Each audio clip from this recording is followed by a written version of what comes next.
수상했습니다. 주요 수상 경력은 1996년 농림부 장관상, 과학기술장관부 장관상.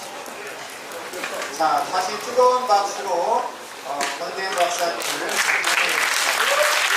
자, 권대현 박사님 강사에 모시겠습니다. 다시 한번 뜨거운 박수 부탁드립니다.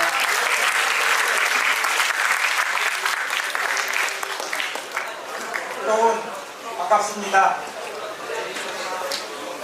저도 전라북도에서 태어났습니다. 신태인보다도 훨씬 손이 순창에서 태어났습니다. 여러분 잘 아시다시피 요즘은 이제 고추장으로 좀 유명한데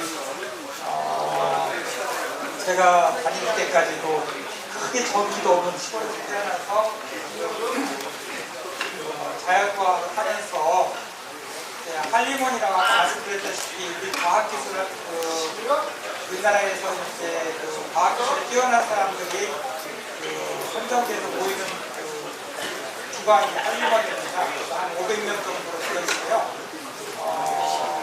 의학도 있고 물리학도 있고 생명과학도 있고 여러 가지 있는 그 정도에서 지금 500명 정도 되고 있습니다. 그래서 제가 오늘 말씀드리고 싶은 거는 여러분들한테 뭐 어떤 거를 주기시키고 싶은 생각은 없고요. 우리가 과학이 왜 필요한가?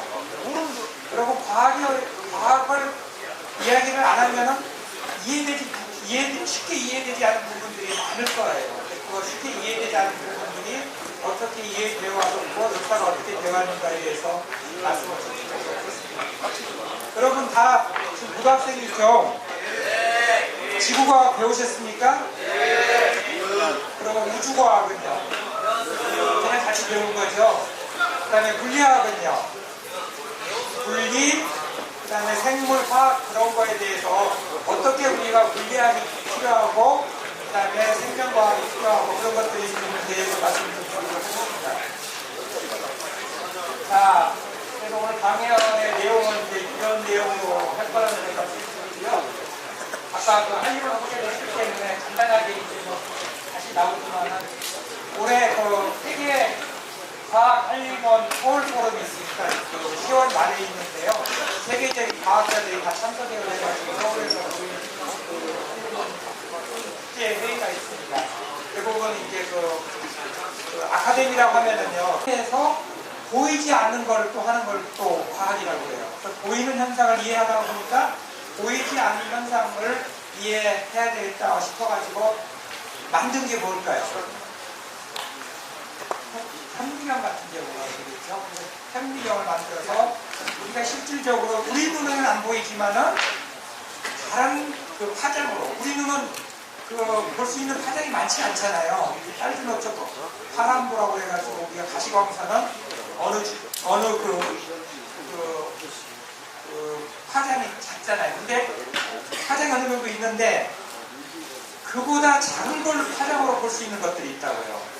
그리고 그보다 큰 파장이 있고 또 우리 눈은 전체 파장을 다 보는 게 아니라 파장이 작은 것부터 중간에 거쳐서 아주 큰 파장이 있는데 우리가 중간 파장만 보는 것이 우리 눈으로 볼 수 있는 거예요.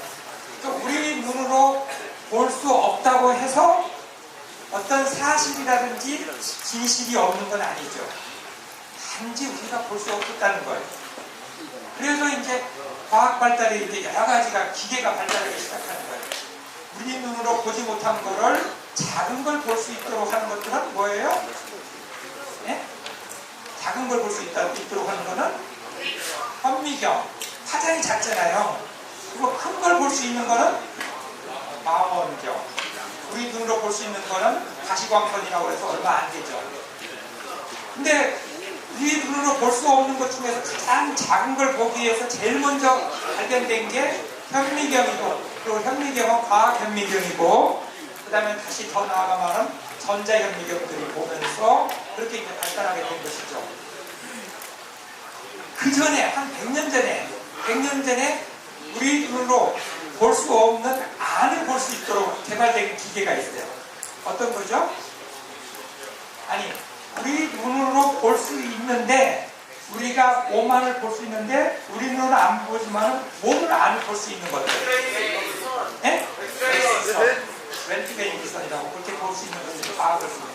그래서 보이는 현상의 이해인데 어떻게 하면 볼까부터 발달하기 시작한 거예요.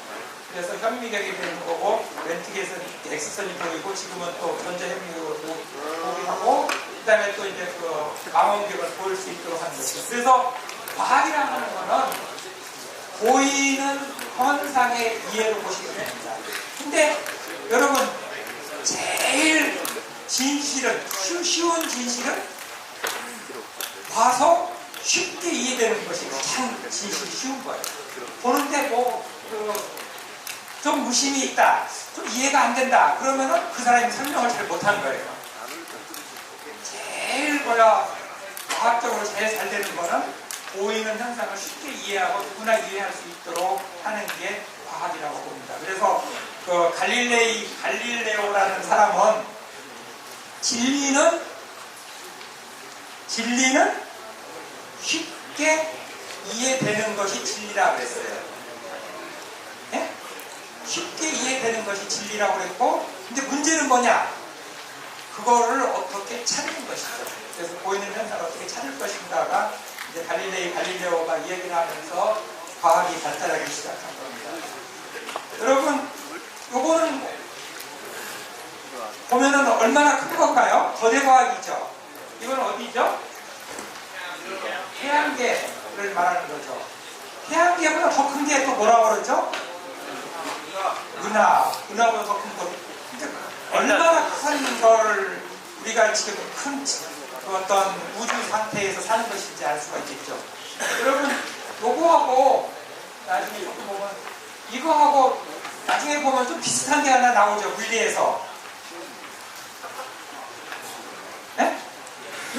이 태양계하고 비슷한 게, 이거를 원자라고 보고 요거를 전자라고 보는 것도 보이죠. 네. 그러니까 태양계하고 결국은 또 우리가 보이지 않는 원자 쪽을 보면은 비슷한 현상이 나타나는 거예요. 그러니까 이 원리는 힘이 작용하는 것들은 물리학적으로 아주 그 조그마한 그 원자나 태양계나 같은 힘이 작용한다는 것이죠. 원자 같은 게 있어서 어떤 힘이 작용하죠? 원자와 전자 간에 인력이 작용하고 있고, 또한 그 전자가 플러스고 마이너스가 있는 게 어떤 그 뭐라고 그러죠? 그 전자의 힘이 작용하죠. 그런 건 똑같이 작용되는. 그래서 우리가 처음에 그 지구가 둥근다는 거를 발견 못할 때는 모든 것이 고정된 줄 알았었어요. 근데 여기서 잘 보세요. 이게 가만히 있으면 어떻게 될까요? 네? 이게 움직이지 않고 가만히 있으면 어떻게 될까요? 네? 움직이지 않고 가만히 있으면. 그런 것도 많이 배웠을 거예요. 근데 항상 해가 있는 쪽에만 비치는 게 기본적인 자연 원리입니다. 이게 어디예요? 이게? 네? 채석강이죠. 여기는 어디예요? 스위스 알프스. 스위스 알프스. 알라산이요. 예? 예? 무슨 말인지 못 알아듣겠어요. 어떤 순간 요거 비슷한 데가 뭐가 비슷해요?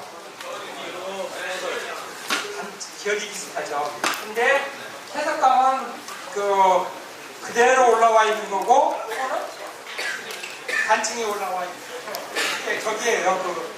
캐나다에 있는 그 로키 산맥에 있는 뱅크인데, 차이점이 뭐냐면, 이거는 이렇게 될 때는 몇 년이 걸렸을까요? 5,000년이요. 네? 15년. 네? 8억 년. 8억 년?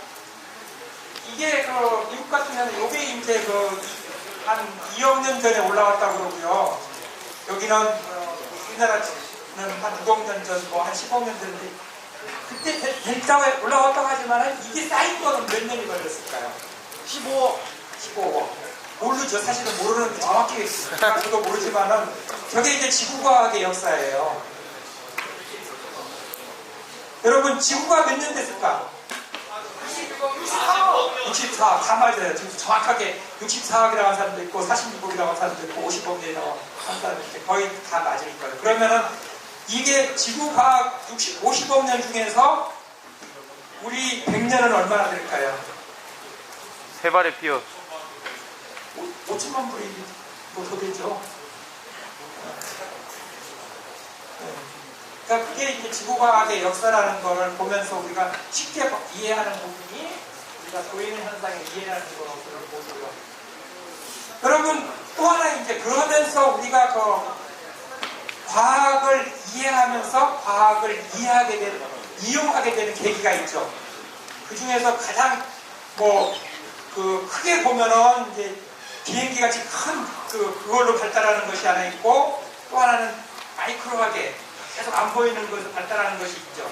안 보이는 거 발달하는 부분이 전자 쪽으로 많이 발달하고 있죠. 지금 핸드폰 같은 거 거의 안 보이는 것 쪽으로 발달한 거고, 그 다음에 보이는 거로 발달한 것 중에 하나가 크게 보면은 이게 뭐죠?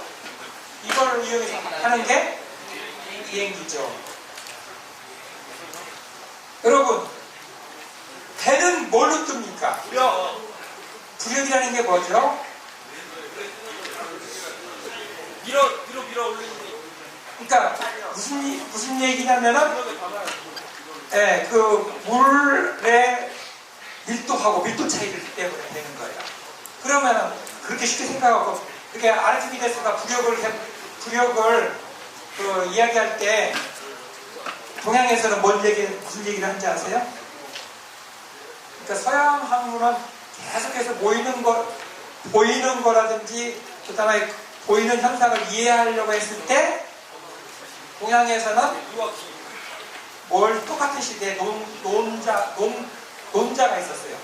그러니까 맹자가 있었어요. 그러니까 그때는 뭘 했었냐면은, 동양에서는 보이는 걸 이해하기보다는 우리가 서로 살아가는 거, 가치, 예절, 그 다음에 서로 관계, 그런 것들을 지금 얘기를 했었어요. 그게 지금 동양하고 서양하고 차이예요. 근데 지금은 여태까지는 서양 학문이, 분석적인 학문이 세계를 이끌어왔었잖아요. 근데 앞으로는 이런 관계를 이해를 하지면은 서양 학문의 한계가 오는 거예요.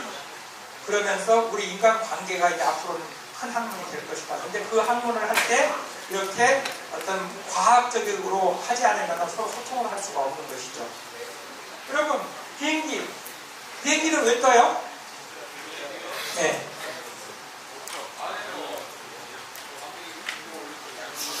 암벽이 위로 올려주는데 왜 위로 올려줄까요? 네, 그런데요.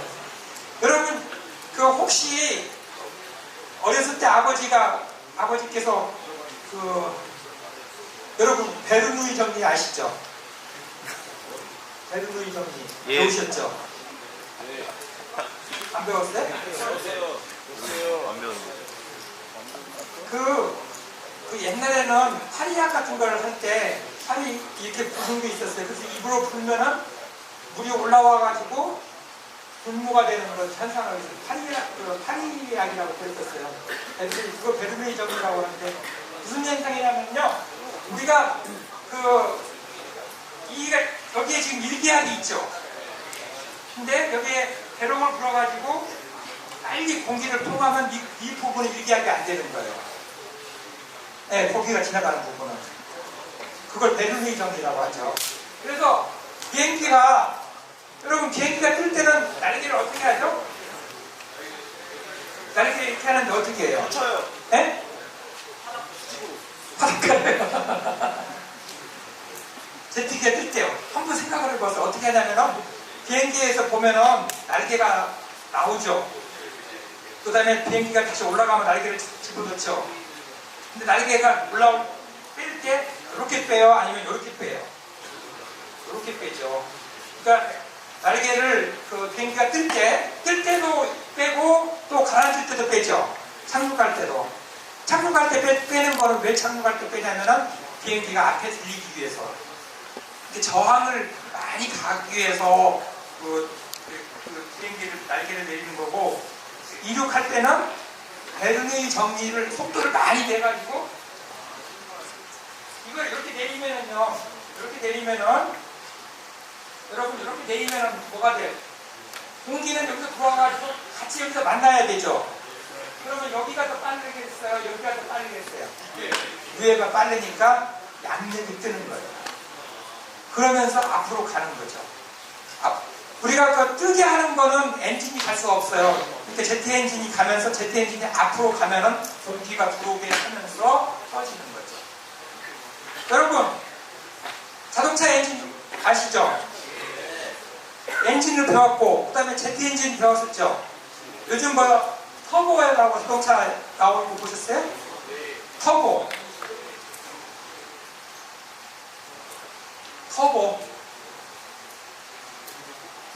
그러니까 그 자동차에 엔진을 집어넣으려면 공기를 집어넣어야 기화가 되잖아요.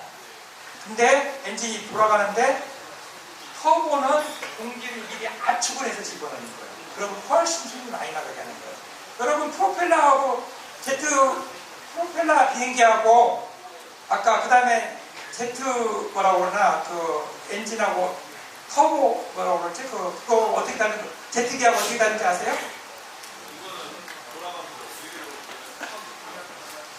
네.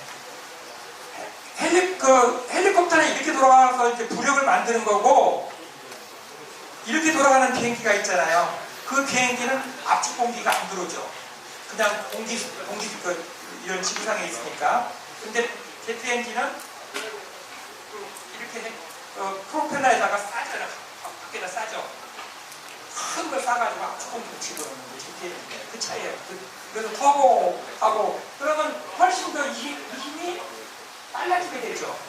그런 비행기가 더 빨리 뜨게 하기 위해서 지금 제트 엔진을 많이 쓰고 있는데, 우리가 비행기가 옛날 거는 그냥 통으로 안 돼 있지만은 이렇게 들고 가는 게 그렇게 돼 있다고. 그래서 요즘 자동차도 압축 공기를 만들어서 집어넣는 것들이 많이 나와요. 터보라고 해서.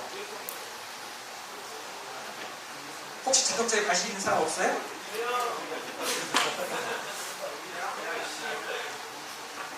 그래서 똑같은 원리인데 얼마나 공기를 빨리 가게 하느냐가 터보가 되고, 여러분 자동차에서 저기 뭐라고 그러나 MP라고 HP라고 하는데 뭐예요? 자동차의 힘을 나타내는 게 마력이잖아요.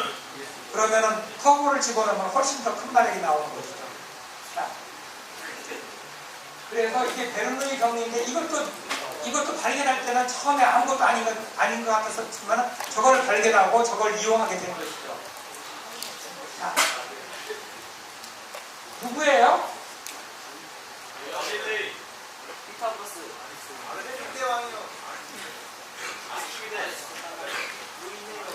그 다음에 그러면 그 사람은 갈릴레오. 이 사람은 갈릴레오.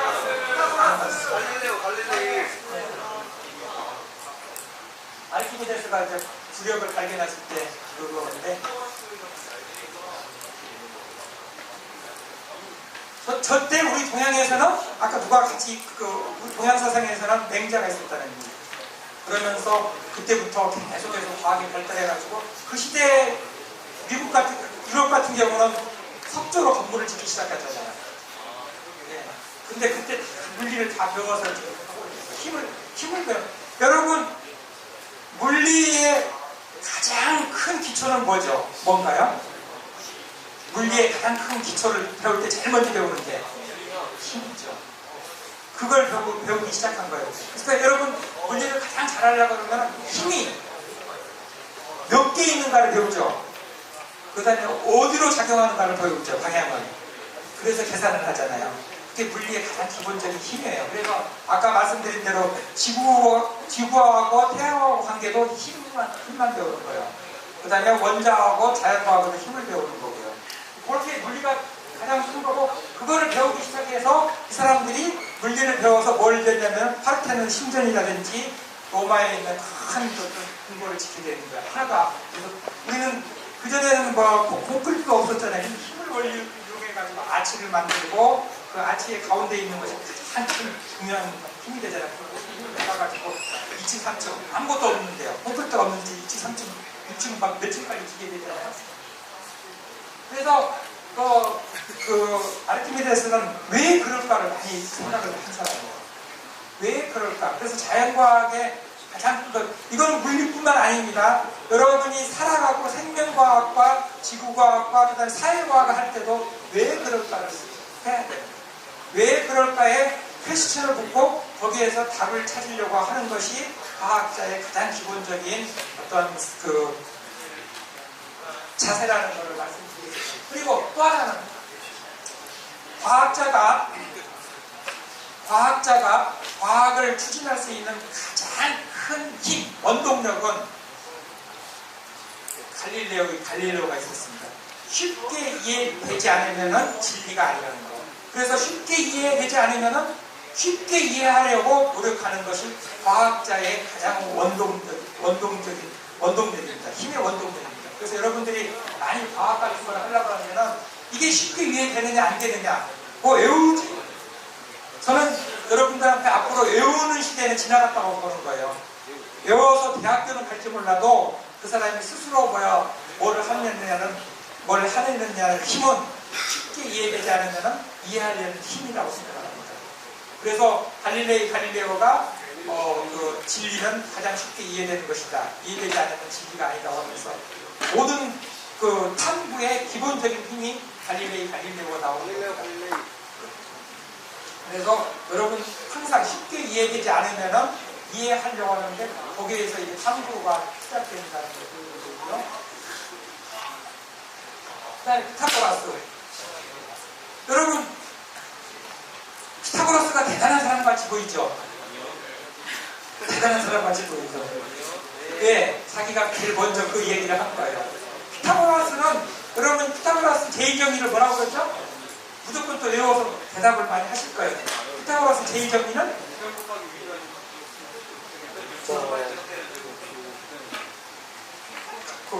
피타고라스 제2정의가 뭐예요?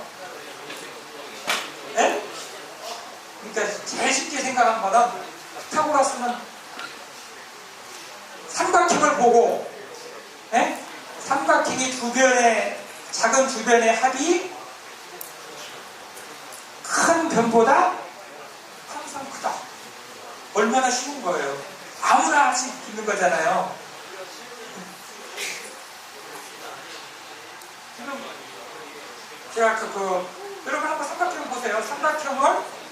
삼각형을 보는데 작은 주변의 합은 큰 변의 합보다 항상 크다.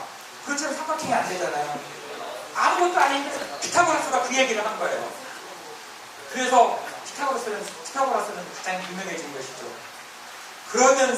그러면은 어떻게 계산할까 하는 것이 아까 말한 대로 그거는 직삼각형만 갖고 얘기를 하는 거죠. 만약 직삼각형이 아닌 경우는 어떻게 했어요? 직삼각형으로 만들었죠. 만들어서 작은 주변의 합은 큰 변보다 항상 크다는데 이게 어떻게 보니까 계산이 된다는 거예요. 그래서 그때 이제 제곱을 만들면서 작은 주변의 작은 주변의 각각의 제곱은 큰 변의 제곱하고 같다는 걸 하는 거예요. 아주 쉬운 거예요. 그러니까 지금 피타고라스는 처음에는 이걸 삼각형을 얘기 안 한 거예요. 그냥 직삼각형 아니고 그렇게 된 삼각형을 얘기한 것이죠. 근데 그거를 이해하려고 만약 직삼각형이 아니면 어떻게 했어요? 그래서 직삼각형으로 만들었어요. 2개나 3개 이상으로요. 아주 틀려요. 3개 이상 만들어가지고 직각을 이해를 한 게 피타고라스예요. 정말 여러분도 그거 발견할 수 있었을까요? 없었을까요? 있었어요. 네? 있었죠? 발견할 수 있어요? 없어요? 있어요? 없어요? 근데 왜 여러분은 유명하지 않을까? 피타고라스가 이미 했기 때문에. 아무것도 아닌데 여기서 그러면 뭘 다시 피타고라스에 의해서 뭐가 또 나왔어요? 여기서 여러분이 가장 여러분이 가장 싫어하는 탄젠트가 나오고 사인이 나오고 코사인이 나온 거죠? 뭐 하려고 그랬을까요? 네? 삼각형 관련해서. 그래서 이걸 가장 응용을 많이 한 게 그때 관심이 많은 게 건축도 있었고 어느 지역의 산을 높이를 아는 것을 가장 궁금했었어요. 그때 산을 못 올라가잖아요. 그리고 직각을 못 재잖아요. 근데 산을 높이를 어떻게 잴까가 제일 궁금해서 나온 게 코사인, 사인, 탄젠트가 나오기 시작한 거예요. 여기서부터 나오기 시작한 거예요. 그래서 여러분이 항상 아까 말한 대로 탐구의 가장 큰 힘은 쉽게 이해되지 않으면은 그건 진리가 아니라는 거를 찾아가면서 한 거예요. 그래서 저기 갈릴레오가 뭐가 쉽게 그때 가장 이해 안 됐었죠? 그러니까 뭐가 쉽게 이해 안 됐었어요? 네? 천동설이 가장 이해가 안 됐었죠. 지구는 지구를 중심으로 돌아가는데 뭐가 이해 안 됐을까요? 그때 한번 생각해 보세요. 네, 둥글지 않고 네모나타는 것. 네모나다. 그러면은 이해 안 된 게 뭐가 있었을까? 이쪽으로 배가 오는 거예요. 그건 나중에 이제 지구가 둥글다고 하기 위해서 그걸 나중에 찾은 거고, 가장 여러분 지구가 만일 그 플랫하다고 하면은요 이해 안 되는 부분이 뭐가 있었을까요? 배가 직각으로 떨어지는 거. 그렇죠. 결벽으로 떨어지는 거를 갖다 이해를, 결벽으로 안 떨어지는 거예요. 가장 그 갈릴레오가 가장 이해 안 되는 부분이, 지구가 똑같 지구를 중심으로 한다고 하면 물은 흘렀는데 물은 어디서 나오느냐 알죠? 어디 가서 분명히 떨어질 거라는 거죠. 그게 이해가 가장 안 되는 부분이고, 나중에 뭐 달이 돌고 그건 나중에서 이해되는 부분이고, 가장 이해가 안 되는 부분이 그거였다는 거예요. 그러면 지구가 끝까지 가면 뭐가 돼요? 배가 떨어질 거라는 생각하는 거죠. 근데 배가 안 떨어진다는 말이에요. 그리고 물은 만일 그 플랫에서 떨어지면 물은 없어져야 되잖아요.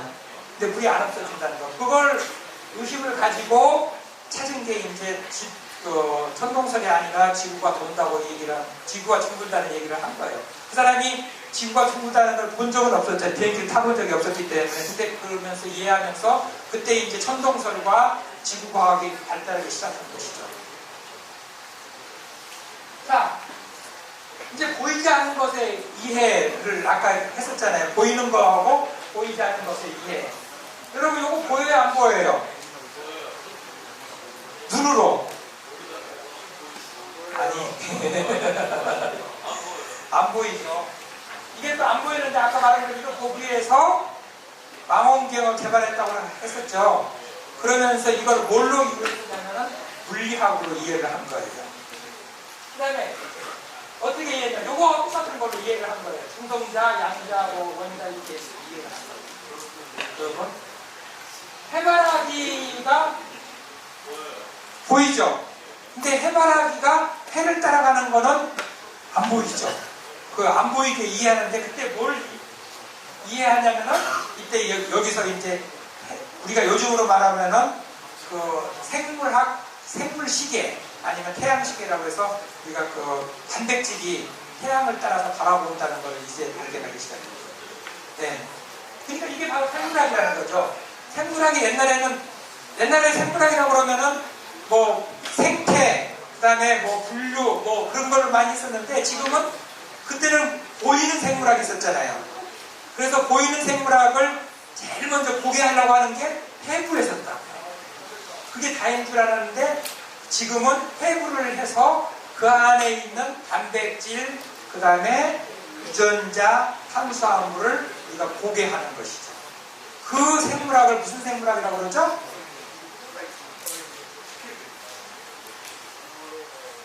세 번째, 그 생물학을 무슨 생물학이라고 그래요? 무슨 생물학이라고 그래요? 여태까지 여러분이 생물학이라고 하면 보이는 것만 했는데, 보이지 않는 생물학을 하다 보니까 그 안에 단백질, 지방, DNA, 그 다음에 그런 것들을 하는 생물학이 먼저 시작된 거예요. 그 생물학을 진짜 생물학이라고 얘기하죠.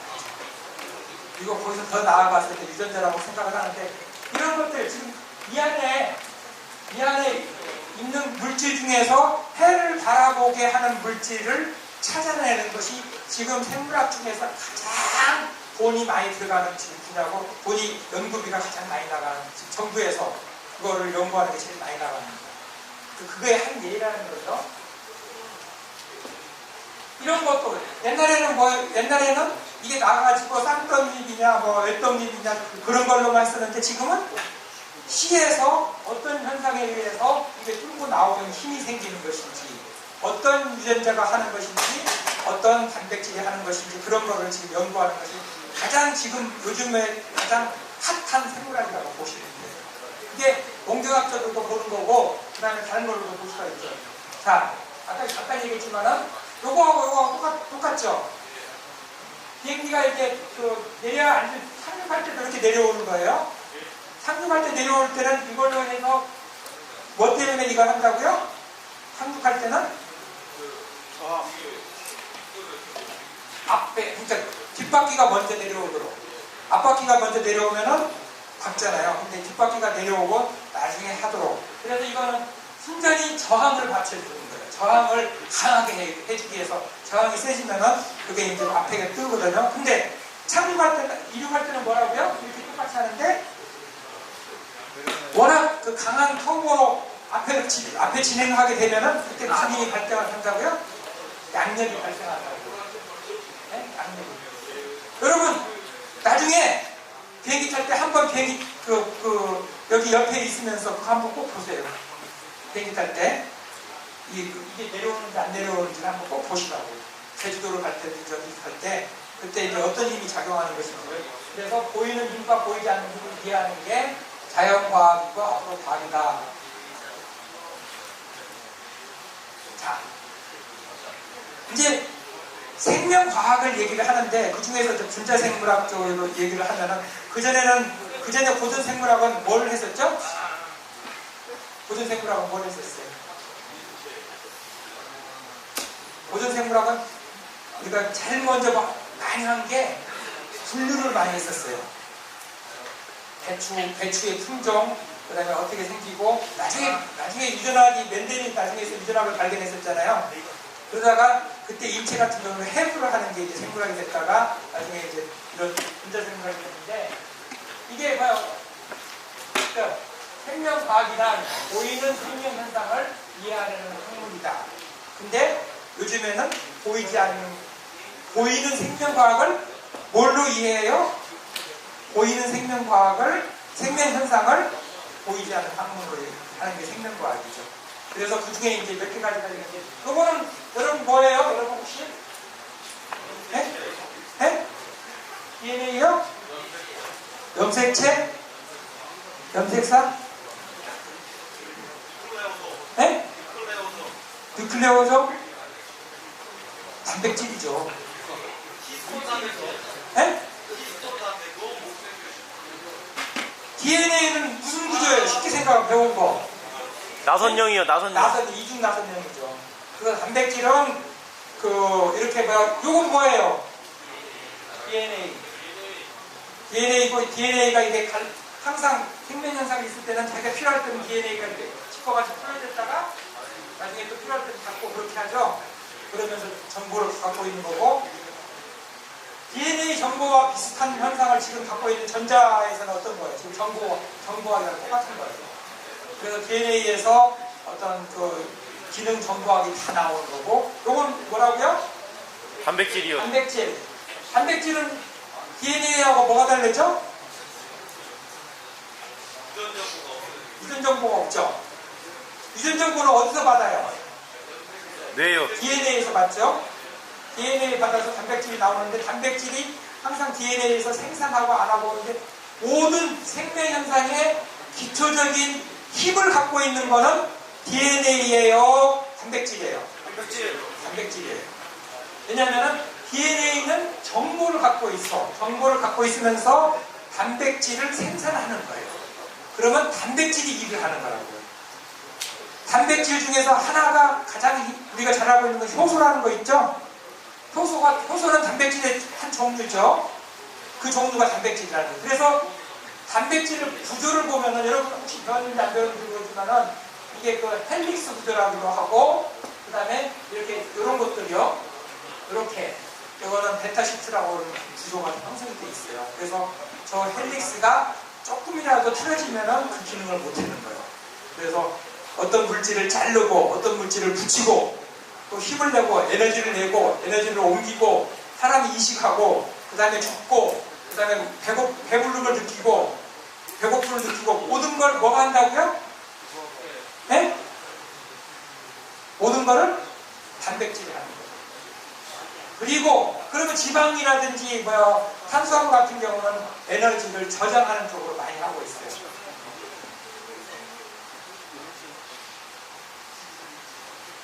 그래서 이런 현상을 나타나는 것들이 지금 각각의 이렇게 하는 작용을 하는 단백질이 뭐라는 걸 밝히고 또 뭐라는 걸 밝히는 것이 가장 핫한 시라는 것이 발견해지고요. 이거는 이제 다른 어떤 화학물질의 구조를 얘기를 해주는 거예요. 그래서 우리가 보이는 생명 현상을 이해하기 위해서 물리, 화학, 그다음에 생물학이 작용한다는 걸로 이해를 하시면 되겠습니다. 자, 여러분, 사람이 아까 지구의 역사를 몇 년이라고요? 50억. 50억 년. 그럼 사람의 역사는 몇 억 년일까요? 몇 억 년? 5천만 년. 네? 5천만 년. 1000만 년? 이게 지금 뭐야? 이게 밀리언이어라고 써져 있죠? 6억년이요. 네? 밀리언이요. 600만 년. 600만 년이죠. 이게 600만 년 전에 사람 나중에 나타나잖아요. 600만 년 전에 호모 뭐야 이런 것들이 그 사람의 어떤 그게 나타나는 건데 사람은 크게 몇 년부터 있다고 그러죠? 600만 길게 잡아서 뭐 1 밀리언이요 아니면 4 밀리언이요. 네안데르탈인이 몇만 년 전에 네? 100만 년. 사람의 우리가 지구상에 나타나는 거는 한 길게 잡아서 한 200만 년 전에 지구상에 나타나는 거죠, 사람이. 근데 그 전에 뭐가 있었어요? 공룡. 여러분, 그 동물 중에서 지구를 최대로 장악하는 시대가 언제예요? 백악기요. 백악기죠. 사람은 이것도 안 되죠? 사람은 지금 지구를 장악하기 시작한 거는 다스리기 전에는 뭐 십만 년도 안 되잖아요. 근데 공룡은 몇만 년 전 살았어요. 몇만 년을. 1억 년 이상 살았죠. 그러니까 4억 년에서 6천만 년 전까지 살았으니까 그렇게 우리가 지금 지구상에서 보면 그런 게 보인다는 거죠. 그래서 우리가 이제 진화가 돼서 이렇게 사람이 나온다. 이게 이만큼 걸렸다는 걸 얘기를 해주고 있습니다. 그래서 우리가 지금 저걸 왜 제가 얘기하냐면요. 현 상태에서 우리가 현 상태 거를 많이 또 공부하는 학문도 있지만은 우리가 시간적으로 거기다가 어떤 시간적인 개념을 플러스해가지고도 또 연구를 할 필요가 있다는 걸 얘기해주고 싶거든요. 그러면 앞으로 어떻게 할 것인가 그런 것들을 이제 앞으로 얘기되는 거고 그래서 현대적으로 우리가 보통 그 유인원이 600만 년 전에서 이제 한 몇만 년 전까지 된다는 이런 그림을 그리고 있어요. 이거를 어떻게 그렸을까요? 이거를 옛날에는 어떻게 그렸었죠? 저걸 뭐라고 첫 단어로 가능해요. 그러니까 유전자 분석을 해가지고 어떤 똑같은 같고 필리고 그림을 그려요. 그러면은 여기서 요게 분리된 게 이게 300만 년으로 나오죠. 정확하게 이렇게 분리되는 게 300만 년이 나와요. 지금은 과학이. 지금 너무 차서.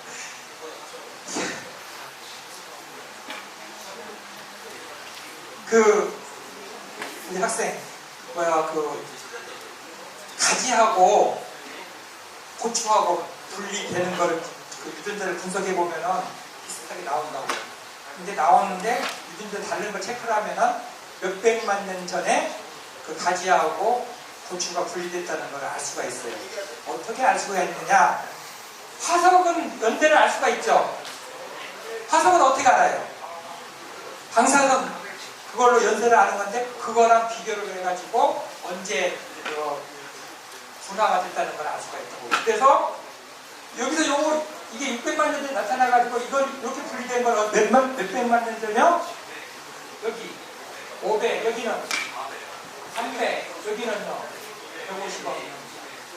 150만 년, 여기는 뭐 몇만 년 분리됐다는 걸 알 수가 있는데 유전자를 분석을 해보면은 분석하고 그 다음에 그 화석으로 같이 비교를 해보면은 어떻게 진화되는 걸 연구를 알 수가 있다고.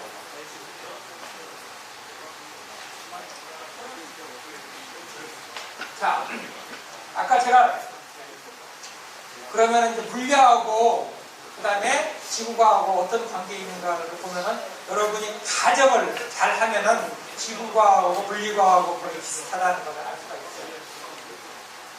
그래서 여러분 물리할 때 가장 먼저 배우는 게 힘이라고 했고 그 다음에 가장 두 번째로 먼저 알아야 될 게 뭐예요? 물리할 때 그 힘과 방향이고 작용점도 이제 힘과 방향에서 나오는 거고 물리할 때 가장 여러분 그런 걸 거의 생각을 안 하고 막 배우는데 가정이에요.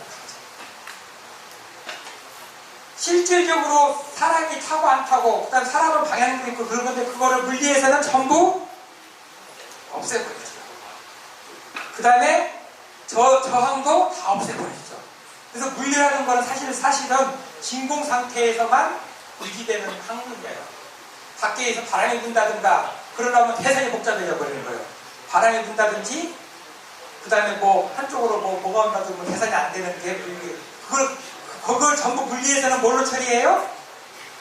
현대 물리에서는 노이즈, 노이즈로 다 처리를 해야 그게 물리학이 지금 발달하는 거예요. 그래서 노이즈를 얼마나 잘 처리하느냐가 지금 그 기계로 어떤 분석 기계 만들 때도 가장 중요한 것들이 된 거예요. 그래서 여러분 그거를 노이즈 리덕션이라고 하는데 그걸 노이즈를 리덕션하기 위해서 많은 그 인테그럴을 만들고 그렇게 하는 게 푸리어 트랜스폼이라든지 그렇게 되는 거예요. 그래서 물리학은 첫 번째 진공에서 하는 거다. 가정. 첫 번째 중요한 거는 물리학의 힘이고 두 번째로는 가정이라는 거예요.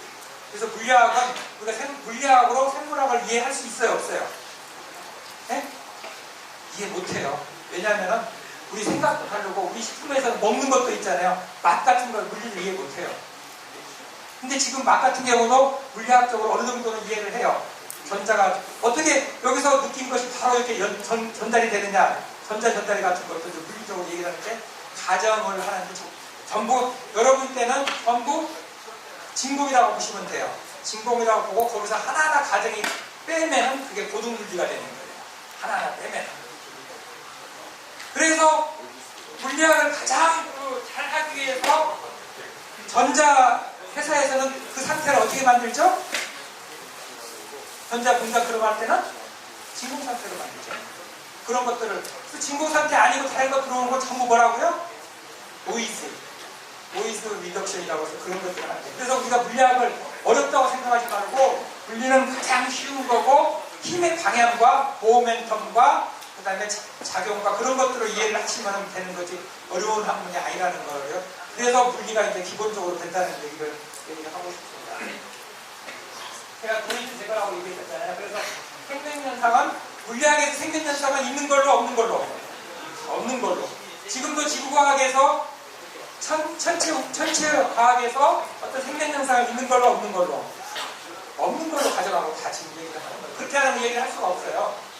그래서 다른 자잘한 것들은 전부 없는 걸로. 그래서 진공이라는 게 지금 그래서 삼성전자에서 가장 잘할 수 있는 게 진공 상태를 얼마만큼 유지해가지고 정보를 얼마만큼 많이 넣는다가 전자도 물리학이죠.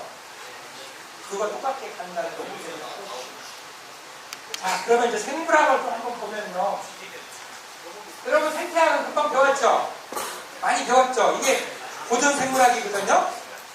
그 다음에 분류학, 또 조금 배우는 게 발생학, 뭐 해부학. 그래서 옛날에는 한 30년, 40년 전만 해도요. 대학교에서 식물학과 동물학과 그렇게만 나눠져 있었어요. 그러다가 한참 미생물학과가 유행했었어요. 근데 미생물이 배우기 쉬워서. 근데 미생물학이 발달하니까 미생물학과가 별로 중요하지가 않죠. 이제 고등식물학이라든지 우리가 동물학이든지 사람이 더 중요한 거예요. 그래서 앞으로 그 생물학을 가장 앞으로 잘할 수 있는 사람들은 사람을 가르쳐주는 게 목표로 하면 발전만이 굉장히 많아요. 그래서 미생물학에다가 아까 말한 대로 한참은 분자생물학이라고 유행을 많이 했었죠. 미생물학, 그 다음에 요즘 더 가면 이제 생화학을 기본적으로 물리생화학. 생화학보다 물리가 많이 되는 거는 물리생화학이 되는 거예요. 화학과 생물학의 중간을 보면은 뭐 생화학이라고 보고, 그 다음에 화학과 물리의 중간을 갖다가 물리화학이라고 그랬어요. 화학과 물리학의 중간을 짜서 물리화학이라고 해서 그런 학문이 발달하고, 그 다음에 화학과 생물학의 중간이 생화학.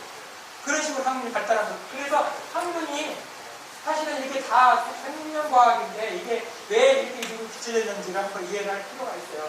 그래서 지금은 복합 생명과학이 아주 많이 발전한다.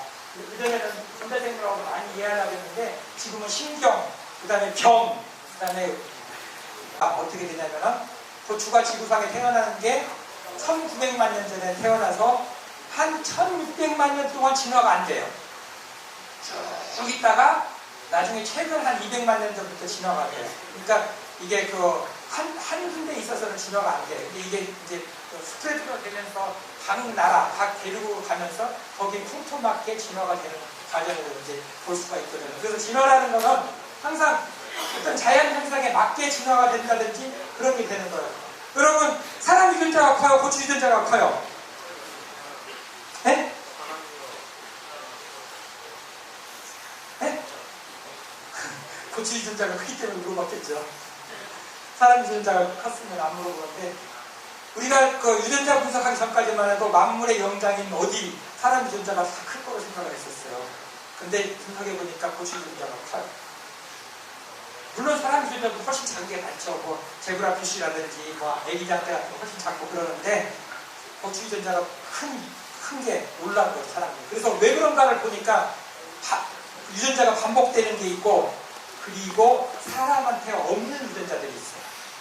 뭐냐면은 우리가 저게 햇빛이란 말이에요. 그럼 우리는 사람한테 저 햇빛을 피하는 방법을 유전자 없어도 되죠. 어떻게 피하면 돼요? 딴 데로 가면 피하면 되잖아요. 그죠? 근데 고추는 피할 수 있어요, 없어요? 없으니까 저 자외선을 방어하는 유전자가 필요한 거예요. 그래서 사람보다 식물이 유전자가 더 많은 경우가 있다. 꼭 맞는 건 아닌데. 우리는 무슨 있으면은 이렇게 다른 현상에서 우리가 손으로도 할 수 있고, 그 다음에 일료도 할 수 있고, 이런 방어를 할 수가 있잖아요. 그런데 그런 유전자 안 쓰니까 없어질 수가 있잖아요. 근데 식물은 다른 재앙에서 오면은 그걸 다 방어할 수 있는 유전자들이 있다는 거죠. 그래서 우리가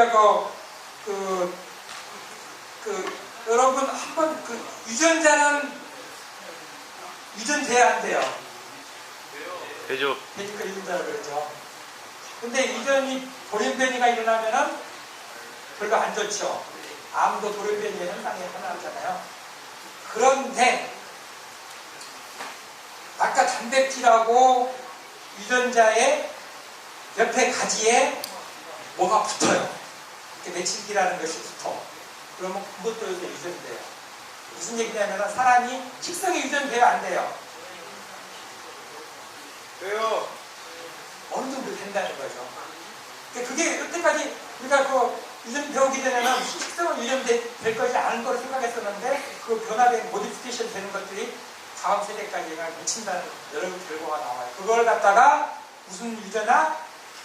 나중에 얻은 유전학이라고 해서 후생 유전학이라는 것이 많이 있었대요. 그 사람의 건강이 옛날에는 유전을 하게 되면 무조건 유전자에서만 다른 줄 알았는데 이 사람이 어떻게 살아가느냐에 따라서 건강이 달라진다는 것들이 있더라고요. 어떤 음식을 먹었느냐에 따라서. 그래서 그런 것들이 여러 가지 다른 경우가 있습니다. 그래서 우리가 한 가지만 얘기해보면은 유전체가 처음에 판도라 상자기라고 해서 그것만 열리면 다 될 거라고 생각했었는데 그럴수록 더 학문이 더 깊어가는다는 거죠. 하나만 딱 해서 되는 게 아니에요. 그 유전자로 하나만 된다는 건 물리학적인 생각이에요. 물리학적인 생각으로 다른 가정을 다 무시하고 될 거라고 생각했었는데 다른 가정들이 많이 나오더라. 그래서 앞으로는 생명적인 과학이 더 연구가 30년, 40년 더 돼야 되겠다는 것을 많이 얘기를 하고 있습니다. 그래서 네이처에 보면은 이런 네이처 사이언스를 보면은 이렇게 처음에는 이렇게 유전자만 되면 다 걸 거라고 했는데 지금 그렇게 안 되는 거예요. 워낙 생명체가 복잡해가지고 복합 유전학이 발달하게 된 거고요. 여러분 제일 우리가 어디 가면은 병원에 가면은 아픈지 안 아픈지를 제일 먼저 검사하는 게 뭐죠? 정신기요. 성진기. 그 다음에 조금 더 나가서 지금 하는 것이 뭐죠? 항상 뭐를 하죠? 체열을 하죠. 체열. 여러분 체열이 뭔지 알아요? 뽑아요. 네? 뽑아요. 네? 피를 뽑아요. 피를 뽑아요. 뭐로 뽑아요? 세균 있는 거.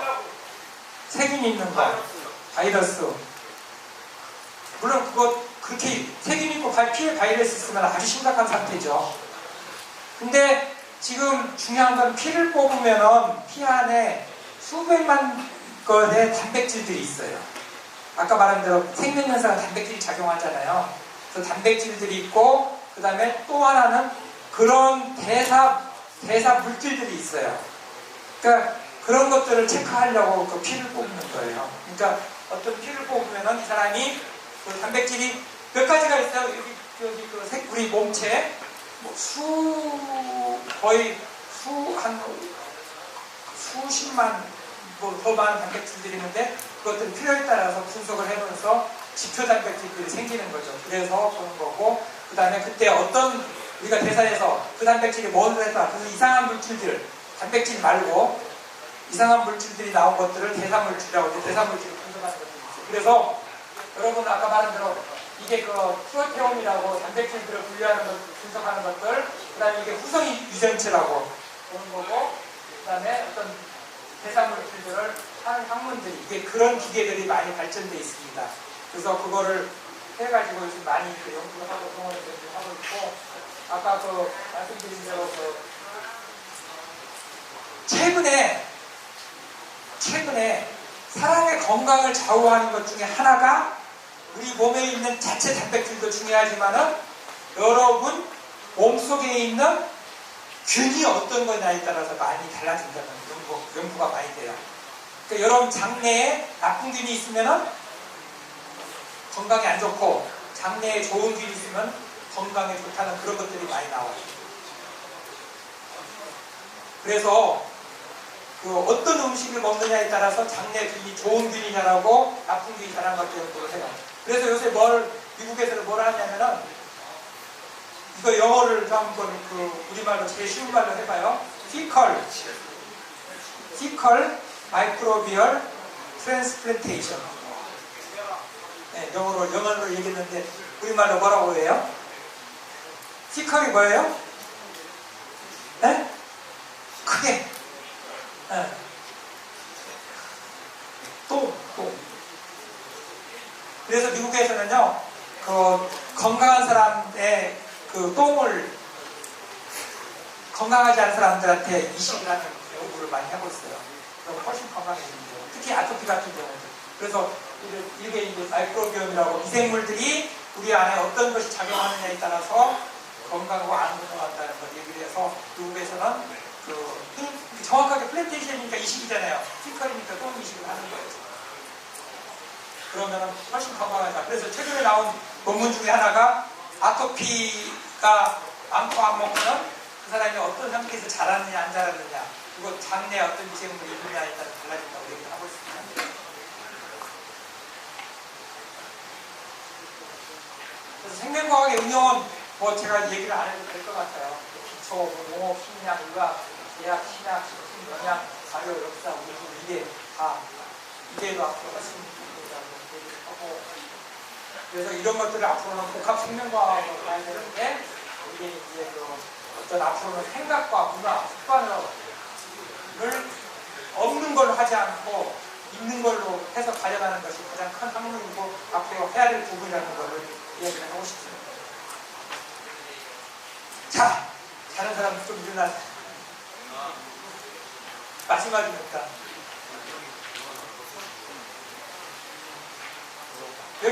이게 뭐예요? 네? 여기는 몇 장이에요? 여러분은 뭐가 되고 싶어요? 앞으로 그러면 발전 가능성이 되게 높아요. 몇 장이가 되겠다고 하는 겁니다.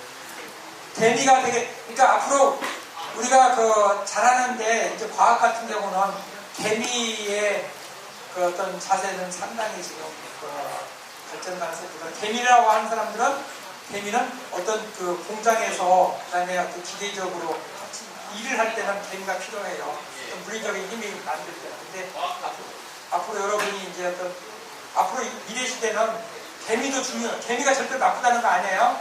개미도 중요하지만은 배짱이 같이 생각하고 뭐 하는 그런 사람들이 창의적인 사람들이 필요하다 그래가지고 제가 개미와 배짱이를 가져왔습니다. 개미와 배짱이를 요즘 가끔 정부에서 개미와 배짱이 얘기하면서 자꾸 유암 얘기를 만들면서 개미와 배짱이, 그러니까 개짱이로 만든다고 그래요. 이거는 잘못된 반응이에요. 그럼 개미도 안 되고 배짱이도 안 되는 거죠. 오히려 개미는 개미대로 장점을 다 살리고 배짱이는 배짱이대로 살리는 것이 더 중요하다. 그런 것을 제가 말씀을 드리고 싶습니다. 그래서 여러분들이 갖고 있는 장점들이 다 있어요. 다 있는데 앞으로 살아가는데 어떻게 이해할 것이고 어려운 거 하나도 없어요. 이해할 것이고 그다음에 어떻게 또 어떤 새로운 것들을 찾아갈 수 있습니다. 거기는 음악도 있을 수 있고 미술도 있을 수 있고 수학도 있을 수 있고 자연과학도 있을 수 있고 있지만 거기에서 자기가 어떤 새로운 도전이라고 그러니까 탐구한다니까 어려운 걸 생각하지 마시고 새로운 거를 내가 이해할 수 없으면 이해할 수 있도록 그런 자세가 돼야 대화에서도 서로가 이해가 됩니다. 소통이 됩니다. 상대방을 이해하지 않으려고 하면은 아무것도 안 돼. 싸우기밖에 안 되는 거예요. 근데 앞으로는 여러분들이 힘을 합쳐서 서로 상대방을 이해해야만이 서로 협력이 되고 그 다음에 힘을 합쳐서 큰 능력을 발휘할 수가 있는 거예요. 근데 그 기본 자체가 상대방이 왜 그런 얘기를 하는 것인지 이해를 하고 그 사람은 좋다고도 말고 그 사람이 옳다고도 판단하고 그 사람이 틀렸다고도 판단해도 상관없어요. 그 사람이 나쁜 놈이라고 얘기해도 상관없어요. 그렇지만은 그 사람이 어떤 얘기를 하는 것인지 무엇을 얘기하는 것인지를 이해하지 않고는 제가 얘기했었잖아요. 아르키메데스가 부력을 발견했을 때 그 이해하는 것이 맹자가 상대방의 관계를 이해한다고 했었잖아요. 그것이 없이는 우리가 관계를 같이 할 수가 없어요. 관계가 좋지 않으면은 그걸 새로운 힘을 발휘할 역량이 없어요. 근데 여러분 자연과학을 학도 마찬가지로 사회과학에서도 우리가 탐구하는 생각, 저 사람이 왜 그런 생각, 어떤 사람은 저 사람이 전혀 엉뚱하고 이상한 사람을 할 수도 있어요. 근데 이해하고 이 사람은 이상한 사람이라고 판단하면 돼요. 근데 이해도 안 하려고 하는 것들은 우리가 힘을 발휘하는데 아주 힘이 없이 발전해 갈 수가 없습니다. 여러분들 앞으로 생활할 때도 학생할 때도 무슨 학문하는 데만 이해하려고 하지 말고 여러분 우리나라 교육에서 가장 잘못된 것 중에서 학문을 이해하려고 하는 게 아니라 무조건 외우라고 하는 게 문제예요. 사실은 그런 학문도 이해하지만은 우리가 관계라든지 아니면 어떤 현상이라든지 그 다음에 친구와의 관계 같은 거를 이해할 수 있는 그런 좀 그 역량이 돼야만이 배짱이도 할 수가 있어요. 여러분 배짱이도 산다고 그랬었죠? 네? 배짱이도 사는 사람이 앞으로 크게 발전할 건데 그런 자세가 필요하다는 걸 마지막으로 이해하면서 마치도록 하겠습니다.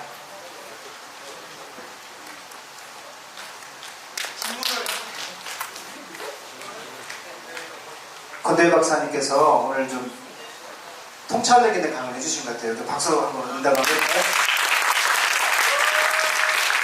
아마 지금 이과생들, 그 다음에 또 식품 쪽에 가고 싶은 학생들도 있을 텐데 오늘 강의를 들으면서 질문할 시간을 갖도록 하겠습니다. 나와주세요. 직접 그러면은 질문하시고 대화의 시간을 갖도록 하겠습니다. 소개할 때는 박사님이라는 칭호로 하시고 자기 매달 몇 번 누구. 안녕하세요. 저는 3학년 3반 문혁진이라고 합니다. 제가 이제 GMO에 관심이 조금 있는데요. GMO가 이제 우리나라 같은 경우는 다른 선진국들과는 달리 좀 제재가 좀 약하다고 들었는데요. 제가 들은 기사에서 GMO를 좀 이렇게 보급을 하기 시작하면서요. 사람들이 조금씩 신경질적으로 변하기 시작했다는 걸 읽었어요. 그래서 혹시 GMO가 사람의 신경 쪽과 무슨 관련이 있는지 좀 물어보고 싶었어요. 그러니까 제가 아까 얘기했었잖아요. 물리화학적, 생물학적으로는 현재까지 어떠한 결과도 사람한테 해롭다는 결과는 없어요. 그렇지만은 그러니까 물리학적, 화학적, 생물학적은 없는데 신경 같은 경우는 다른 학문이거든요. 현재로서 과학적으로, 현대과학적으로는 새롭다는 건 없는데 신경과학은 또 다른 학문이기 때문에 거기에 대해서 앞으로 연구 결과는 없어요. 그래서 그 많은 사람들이 저는 그 우리나라 지금 많은 과학자들이 GMO는 새롭지 않다. 거기에 대해서 저는 동의를 해요.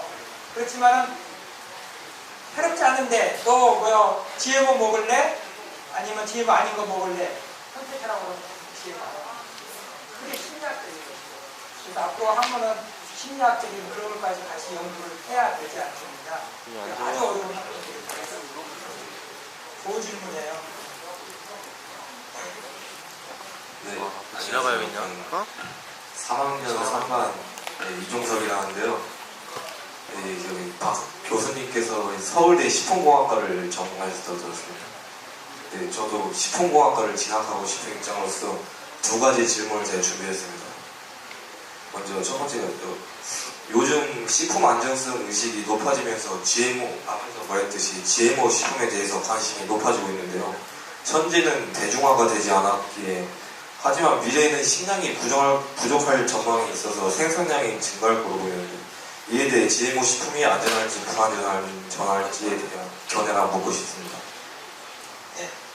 자, 아주 좋은 질문들 계속 나오는데 저는 여기 지금 계속 정부에다가 하는 일 중에 하나가 앞으로 그 과학을 어떤 그 산업을 생산 경제로 보지 말자고 하거든요. 그러니까 GMO가 얼마든지 GMO는 생산하기 위해서 하는 거거든요. 콩을 많이 생산한다든지 뭐 많이 생산하기 위해서 싸게 생산하기 위해서 하는 걸로 보는데 식품 산업 같은 경우는 생산 경제가 중요한 게 아니에요. 소비 경제가 중요해요. 어떤 걸 소비자가 어떤 걸 먹을 것인가. 아까 똑같이 얘기했었잖아요. 두 사람이 먹는데 생산적으로는 훨씬 더 이득이 있는데 소비 측면에서는 소비 경제로 보면 GMO가 떨어집니다. 그래서 우리가 근데 많은 사람들이 많은 대학에서 지금 식품 관련학과 모든 대학에서 뭘 가르치냐면 생산 경제만 가르쳐요. 어떻게 생산할 것인가, 어떻게 뭐 할 것인가만 가르치고 있는데 사실은 앞으로 우리나라 산업이 발전하고 경제가 발전하는 것은 생산 경제가 아니라 소비 경제. 그러면 소비 경제 측면에서 볼 때 값싼 거를 먹을 사람들은 먹고 상관없으니까 해롭진 않지만 이제는 어느 정도 그 가진 사람들은 뭐라고 그러나 여유가 되는 사람들은 GMO를 그렇게 먹지는 않을 거예요. 그런 측면에서 항상 우리가 생산 경제보다는 앞으로 우리가 산업이 발전하는 거는 소비 측면에서 봐야 된다고 생각합니다. 두 번째 질문은 우리나라에서 대중매체나 언론 같은 데서 식품 첨가물에 대해서는 약간 부정적인 의식이 많은데요. 그래서 예를 들어 MSG 같은 경우에도 그런 경우인데요. 근데 저는 식품 첨가물이 안 좋다고만은 생각하진 않는데 교수님의 견해라고 묻고 싶습니다. 네. 그 방송에서 식품에 관해서 얘기하는 거 참 많죠. 근데 통계를 보면요, 방송에서 하는 정보 중에서 가장 잘못된 정보가 그 분야가 식품이래요. 그만큼 잘못된 정보가 많이 들어다니고, 그 다음에 두 번째로 많은 분야가 입시 정보래요.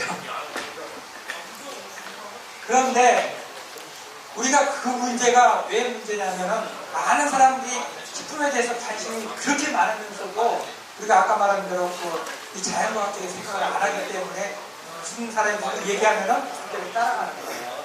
근데 제가 30년 전에 그 MSG에 대해서 기고를 했어요. 그때 뭘 기고를 했었냐면은 MSG에 대해서 기피증을 이렇게 그냥 무식하게 그때 당시에 아무런 정보 없이 무식하게 이렇게 깊이 얘기하면은 우리나라가 30년 후에 가장 큰 문제가 생긴다. 왜 무슨 문제냐면은 MSG라는 거는 맛을 내게 하기 때문에 다른 거를 덜 쓰게 할 수 있어요. 뭐냐면은 맛을 내게 하는 것 중에서 가장 큰 게 소금이 세상에서 제일 맛있는 거거든요. 그 다음에 설탕. 근데 MSG를 씀으로써 설탕과 소금량을 줄 수 있다고 하면은 훨씬 MSG가 더 좋을 것이라고 기고를 했었는데 그때는 그런 기고를 하니까 뭐라고 하냐면 나보고 위원회에서 돈 받아낸다고 얘기를 하는데 지금 30년 이후에는 그 얘기가 지금 먹히고 있어요. 근데 첨가물이 우리 국민들이 첨가물에 대해서 정확한 정보를 모르고 누가 하면은 그냥 다 따라가는 거예요. 근데 그런 거를 갖다가 식품부에서 연구하는 사람들이 아까 소비경제라는 게 그거예요. 이 식품이 나쁘다 안 나쁘다는 걸 소비자들이 전부 알 수 있도록 교육도 하는 게 그게 중요하다는 것이 생산하는 것이 중요하지 않고 그래서 첨가물에 대해서는 확실하게 안전에 문제없는 것들이 아, 내가 두번 듣고 왔다니까. 깊이가 어떤 사람들이 그냥 누가 몰라, 씨발. 과학적이지 않은 거에 따라서 이리 쓰렸다 저리 쓰렸다는데 그게 문제지 그건 아니라는 거죠. 첨가물은 좋은 첨가물도 많고 MSG 같은 경우는 설탕과 소금보다 훨씬 더 안전해요. 설탕과 소금 많이 먹으면 어떻게 되죠? 네? 진병을 일으키잖아요.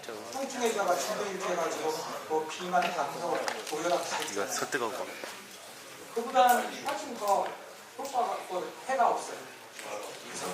좋은 질문이긴 하네요. 저는 3학년 3반 박석호입니다.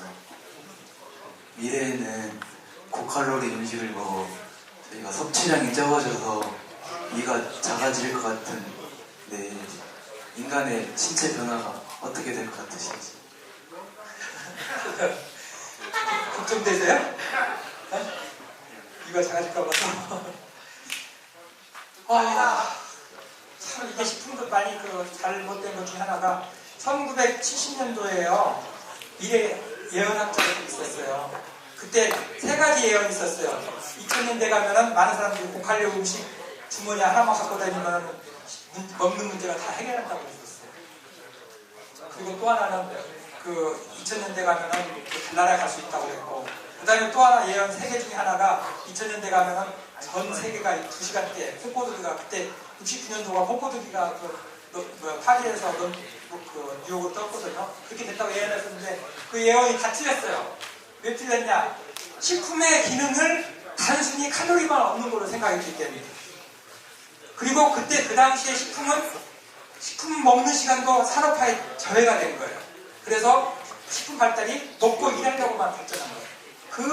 그 기준으로 보면 그 예언이 맞는데, 여러분, 식품이 먹고 일하려고만 한 거 아니잖아요.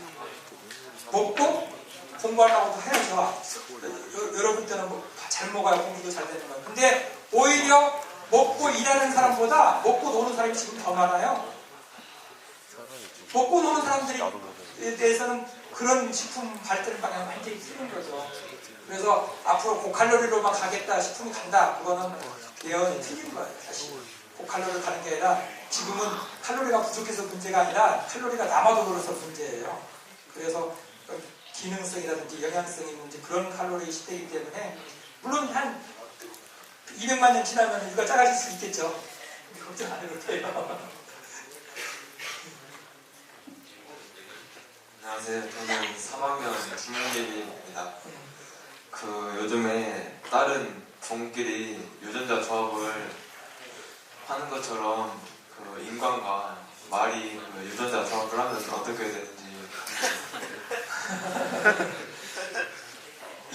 이종 결합에서 안 되는 것들 많잖아요. 아마 말하고 사고는 안 해봤겠지만 그 이종이니까 안 되지 않을까요? 근데 우리가 우장춘 박사가 아마 처음으로 뭐라고 그러나 씨 없는 수박을 갖다 이종 있죠. 이종 결합을 해가지고 그걸 만든 이종 아니죠. 자연간 이종 결합을 얘기를 해가지고 아마 크게 하는 거였는데, 거기에서 그러니까 같은 종에서는 되겠지만은 그럴 걱정도 안 해도 될 것 같아요. 네. 안녕하세요. 저는 3학년 강진성이라고 하는데요. 저는 식품공학에 관심이 많아서요. 저희가 흔히 즐겨 먹는 영양제 같은 경우는 보면은 칼슘을 너무 많이 섭취하게 되면은 담석증이라든가 요로결석이 찾아오고, 또 감기 바이러스 같은 경우는 비타민을 먹게 되면 오히려 더 활발하게 증식을 한다고 하는데, 이럼에도 불구하고 저희가 계속 영양제를 섭취하는 게 과연 필수적일까요? 케이스 바이 케이스. 이게 그러니까 칼슘이 지금 대부분 칼슘이 부족해서 문제가 되지, 칼슘이 남아져서 문제되는 경우는 거의 지극히 드물거든요. 그리고 칼륨이 또 많으면 또 심각한 병을 일으키는데, 아마 영양제 중에서도 영양제를 약품같이 먹으면 문제가 생길 거예요. 그러니까 약품같이 많이 먹으면 될 거라고 생각하고 문제가 생길 건데, 영양제는 그냥 비타민 C 같은 경우는 보조제로만 생각하면 그렇게 문제가 없고, 특히 비타민 C라든지 다른 수용성 비타민은 오버되면 다 나오니까 큰 문제가 없는데, 지용성 비타민은 문제가 될 수가 있겠죠. 근데 지용성 비타민 중에서 필수 같은 경우가 필요하는데, 아마 그 영양제 나오는 것 중에서 그 한 가지만 먹으면 그건 큰 문제는 없을 거예요. 근데 절대로 약같이 이 영양제 먹고 이 영양제 같이 먹으면, 계속 많이 먹으면 그런 문제가 생길 수가 있겠죠. 그래서 영양제는 그냥 뭐 특히 젊은 사람들은 줄기세포도 많이 발전되고 그래가지고 영양제 안 먹어도 다 되는데, 나이 먹으면 줄기세포도 안 돼서 힘도 면역도 떨어지기 때문에 영양제를 먹어주는 게 좋다고 봐요. 젊은 사람들은 어느 포인트까지 젊은 자들인지 모르겠지만, 젊은 사람들은 계속 몸에서 계속 그 새로운 세포라든지 그게 나타나기 때문에 힘이 언제든지 보완되는데, 나이 든 사람은 그게 안 돼가지고 문제가 되기 때문에, 특히 칼슘 같은 경우는 그 대신 하나 좀 잘못된 거 하나만 얘기하면서, 칼슘을 많이 먹는다고 해서 현미 같은 거, 요거는 그 어디 가서 얘기하지 마세요. 왜 그러냐면은 그 어떤 사람들이 얘기를 하면은 거기